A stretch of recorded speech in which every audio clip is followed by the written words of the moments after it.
particularly deeply entrenched in those parts of the world where conflict between two nations, races, tribes, religions, or ideologies is long-standing, extreme, and endemic.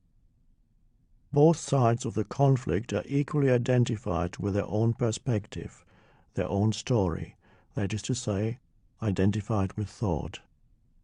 Both are equally incapable of seeing that another perspective, another story, may exist and also be valid. Israeli writer Halevi speaks of the possibility of accommodating a competing narrative, but in many parts of the world, people are not yet able or willing to do that. Both sides believe themselves to be in possession of the truth. Both regard themselves as victims and the other as evil.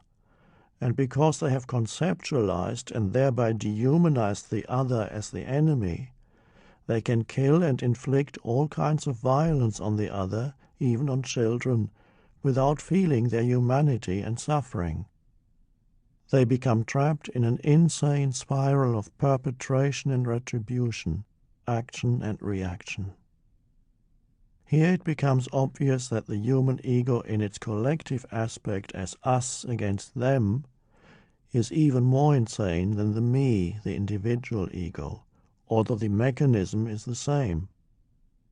By far the greater part of violence that humans have inflicted on each other is not the work of criminals or the mentally deranged, but of normal, respectable citizens in the service of the collective ego. One can go so far as to say that on this planet, normal equals insane. What is it that lies at the root of this insanity? Complete identification with thought and emotion, that is to say, ego.